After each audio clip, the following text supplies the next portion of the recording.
Bai, bueno, hemen Xabiera testigantzak laroi dira, baina emakumeenak bi bakarrik. Emakumearen garrantzia guk ezagutu duguna izan da, ezan? Bai. Xabiera Antonia Fernandez Anderearena dau. Ezkongabea, 35 urte, burgesa urere diruduna, eta, bueno, orain Nora Alejosek irakurriko duenez ikusiko dezue haren gora berak eta haren bizipenak egun horietan. Nora Alejos.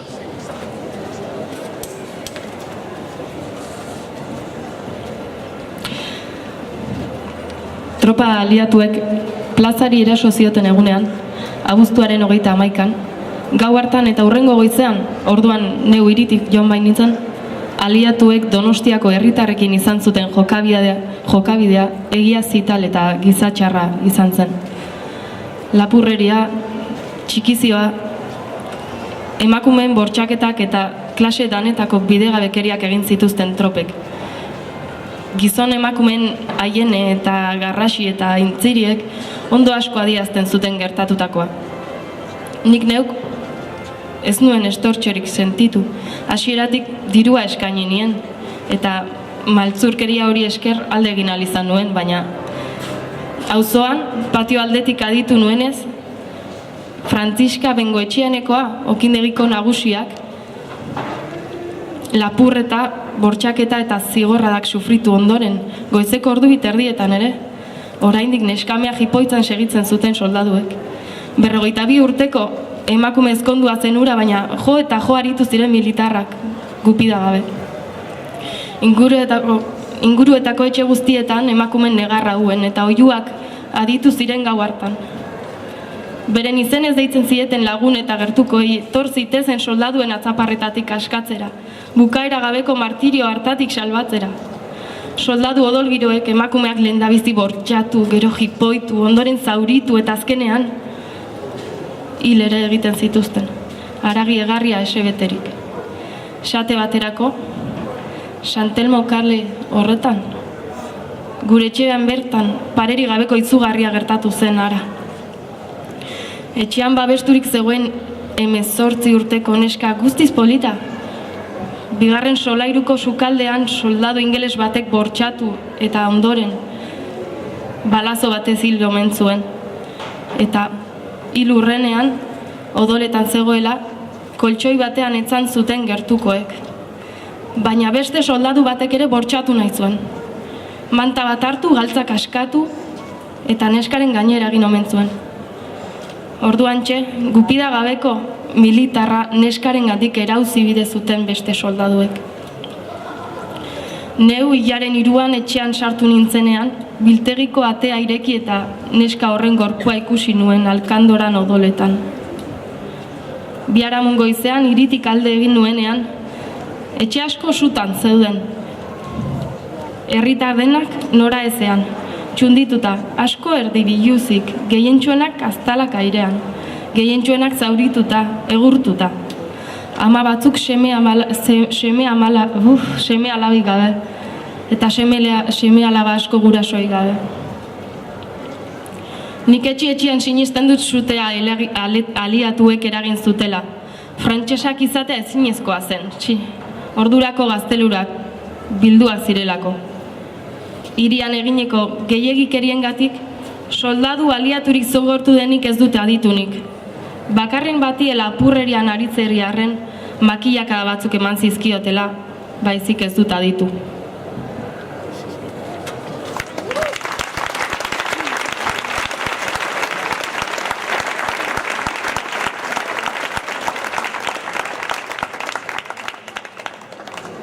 Ez broma. Pentsazazue, bizirik herritar bat ere ez zela atera.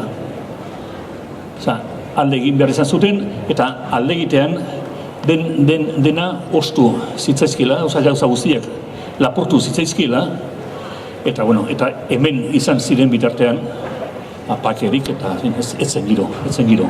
lazgarria izan zen. Tragedia ondila, maiuskula askorik bete ez badu ere historian. Orain, Felix Garitano ekarriko dugu hemengo erretorea, baina garai hartako erretoreren papera egingo du. Garai hartako erretoreak egindako adierazpena irakurriko du Felix Garitanok. Erretorearrek 47 urte zituen, eta Antonio Fernando Irigoyen zuen izena. Hone berez, Garitano jona. Bueno,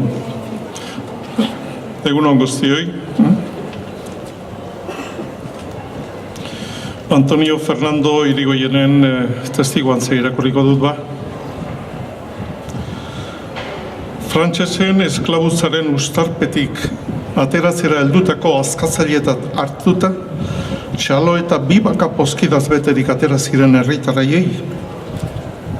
2000 bala baino gehiago disparatu zizkieten aliatuek gure etxearen aurrean. Ondoan, ateak indarka txikituta etxeetan sartu ziren eta bertan zegoen guztia, poztu edo txikitutakoan pertsona batzuk zauritu, beste batzuk egurtu, eta areago bakarren bat hil egin zuten. Inork ezin esplika lezake gaualdiaren izugarria, aliatuen bihozgabekeria eginiko triskantza. Gauertan eta hurrengo egun eta gauetan eginikoak ikusirik, hilaren 4 hiritik ihes egin nuen, baina oraindik barrenean itzala, behin baino gehiagotan jarri ziaten fusila paparrean, katua altxatuta tiro egiteko prest. Etxean zegoen guztia eta gainean eukean austu zidatenean, bizia salbatzearen San Vicente Eliz parrokiako sakristian sartu nintzen. Uztailaren 25ean preso hartutako ingeles eta portugez erituek babestu egingo nindutelakoan, azken batien haiek neronek zaindu eta lagundu bainituen. Etxetik Elizara nindoala. Azetik tiro batzue bota zizkidaten eta sakristiraino iritsita, atean guardian zeuden soldaduak sarrera galerazi eziten ez. Ingeles zaiek baioneta bioz parean jarri eta biziak entzeko mehatxua egin zidaten dirua ematen ez banien. Sakristiako bazter guztiak mietu eta 3 kaliz eta zilarrezko krisma ontzi bat lapurtu zituzten. Handik ordu laurdenara koinata etorri zitzadan guztiz astindu eta egurtuta eta horren ondorioz hil egin zen. Etxea utxik lagata gauertan sakristian babestu zen. Bertako giltzan nik bainaukean. Eta koinata bezala Donostiako eta inguruetako bazterri eta herrietan beste pertsona asko ere hil ziren. Eta hiltzen ari dira oraindik. Hilaren 2 goizeko 10etan, bikario jaunari kopoia eta hostiak hartzizala eskatzeko asmoz konzejo etxera joan nintzen. Baina, han bikarioren ordez, guardia ingelesa eta portugesa baizik ez nuen ikusi. Eta atzera bueltan etorrela, 4 militar portugesez sustakaiez erraztu zidaten eta lagun batek emaniko erreal batzuek erauzi zizkidaten. Tabako guztia ere, bere zorro eta guzti oztu zidaten. Kaletik ibiltzea zinezkoa zen. Une oro eta kanto denetan bizia arriskuan jarri gabe. Soldaduek gehiegikerietan segitzen zutelako, baina alaz ere, ahal izan zen bitartean, eutxinio. Irailaren 4 goizpartean atera nintzen hiritik. Sakristian ornamentu guztiak eta kopoiak hostiak barrenean laganituen. Gero sakristia itxi eta giltza hartu nuen. Elizan geratu ziren ingeles eta portugez preso erituak. 2 ateetan eta atarian 11 soldadu portugezek osatutako guardia. Ni handik irtendakoan sakristiako ateak behartu zituzten aliatuek, eta armailuak, tiraderak eta organoa berare txikituta kopoia eta ornamentuak ostu zituzten. Parrokiako liburuak ere mila pusketan urraturik aurkitu nituen. Parrokian beraz, ez da ezertxo geratu, ez da kultua ospatzeko gutxieneko ere. Santa Maria parrokiako zerbitzuko zilar guztia elizako bobedan iskutaturik egon zena, aliatua sartu arte osori zegoen, baina geroztik horien falta sumatu genuen. Nik esate baterako hirian ostera sartu eta handik egun batzuetara paraje ikustezatza unda, bi parrokik miatu nituen. Santa Mariak eta San Bizentek egiaztatu nuenez, suerte bera izan zuten. Txikituta zeuden organoa, sakristiko tiradera guztik, parrokia liburuak eta areago, Aste Santuko pauso salagarriak, Felipe Arizmendik eskultore ezagunak egindakoak, arte ederren saletu guztientzat obra bikainak. Uztailaren 23an edo 24an izan zen lehen dipsiko zutea, Arresiko kostatik gertuko etxeetan.